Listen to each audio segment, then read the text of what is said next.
ஆடியில எல்லா நகைகளுக்கும் சேதாரத்துல 1% கம்மி. அது மட்டும் இல்ல, உங்க பழைய நகைக்கு கிராமுக்கு 150 ரூபாய் கூடுதலாவும் தரும். ரெண்டையும் சேர்த்தா 2% மேல நகை விலையில சேவ் பண்ணுவீங்க.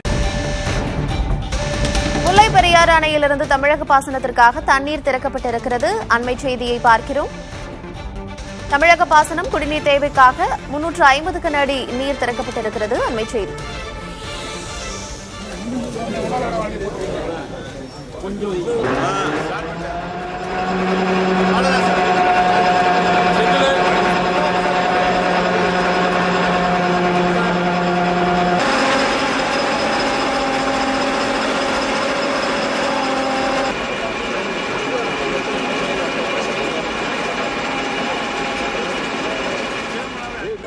முல்லை பெரியாறு அணையிலிருந்து தமிழக பாசனம் மற்றும் குடிநீர் தேவைக்காக 350 கன அடி நீர் திறக்கப்பட்டிருக்கிறது.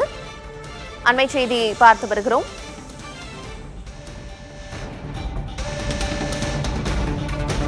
விவரங்களோடு இணைந்திருக்கிறார் செய்தியாளர் ரமேஷ் கண்ணன். ரமேஷ் கண்ணன், கிட்டத்தட்ட 350 கன அடி நீர் தமிழக பாசனம் மற்றும் குடிநீர் தேவைக்காக முல்லை பெரியாறு அணையிலிருந்து திறக்கப்படுகிறது. இதனால் எந்தெந்த கிராமங்கள் எந்தெந்த பாசன வசதி பெறும், அந்த குறித்த விவரம் என்ன? கார்த்திகா, விவசாயிகளின் பலத்த எதிர்பார்ப்புகளுக்கு இணங்க தமிழகத்தின் நீர் ஆதாரமான முல்லை பெரியாறு அணையிலிருந்து தற்போது தேக்கடி தலைமதகு பகுதியிலிருந்து தண்ணீர் திறந்து விடப்பட்டிருக்கிறது. தேனி மாவட்ட ஆட்சியர் வைத்தியநாதன் இந்த தண்ணீரை திறந்து விட்டிருக்கிறார். நிகழ்வில் தேனி மக்களவை உறுப்பினர் தங்கத்தமிழ் செல்வன், சட்டமன்ற உறுப்பினர்கள் ஆண்டிபட்டி மகாராஜன் மற்றும் கம்பம் சட்டமன்ற உறுப்பினர் ஜெகநாத் மிஸ்ரா ஆகியோர் பங்கேற்றிருக்கிறார்கள். மற்றும் அரசுத்துறை அலுவலர்கள், தமிழக பொதுப்பணித்துறையினர் பங்கேற்றிருக்கின்றனர். இந்த தேனி மாவட்டம் கம்பப்பள்ளத்தாக்கு பகுதியில் உள்ள இருபோக ஆயக்கட்டு பகுதியின் 14,707 ஏக்கர் பாசன நிலங்களுக்கு இந்த முதல் போக சாகுபடிக்காக இந்த தண்ணீரானது திறந்து விடப்பட்டிருக்கிறது.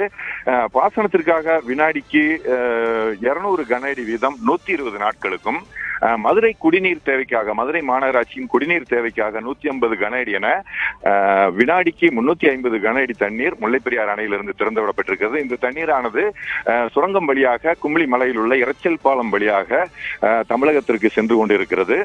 இந்த வழக்கமாக இந்த கம்பம் பள்ளத்தாக்கு பகுதியில் உள்ள பாசன நிலங்களுக்கு ஜூன் முதல் வாரத்தில் தண்ணீர் திறப்பது எப்போதும் வழக்கமாக இருந்து வந்திருக்கிறது.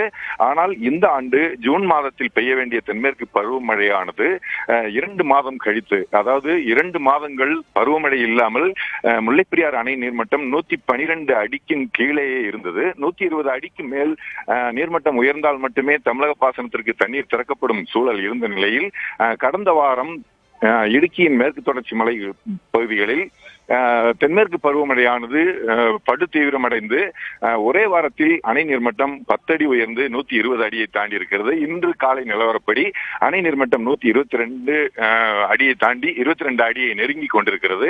எனவே இந்த நீர் திறப்பானது திறக்கப்பட்டிருக்கிறது. இதன் மூலம் 2 மாதங்கள் கழித்து, பருவமழை பொய்த்தாலும் முதல் போக சாகுபடி தவறினாலும் 2 மாதம் கழித்து இந்த முல்லைப்பெரியாறு அணையிலிருந்து தண்ணீர் திறப்பு என்பது கம்பம் பள்ளத்தாக்கு விவசாயிகளை மகிழ்ச்சியில் ஆழ்த்தி இருக்கிறது. கார்த்திகா, தமிழக பாசனம் மற்றும் குடிநீர் தேவைக்காக முல்லை பெரியாறு அணையிலிருந்து 350 கன அடி நீர் திறக்கப்பட்டிருக்கிறது. 120 நாட்களுக்கு இந்த தண்ணீர் திறப்பு இருக்கும் என்று சொல்லப்பட்டிருக்கிறது. விவரங்களை வழங்கியமைக்கு நன்றி ரமேஷ் கண்ணன். ஆடி மாதத்தில் வாங்கும் தங்கம் மகாலட்சுமியின் அருளை வீட்டிற்கு வரவேற்கும் மங்களத்தின் அடையாளம். இந்த ஆடியை லலிதா ஜுவல்லரியின் பொன்னான ஆடி ஆஃபரோடு கொண்டாடுங்கள்.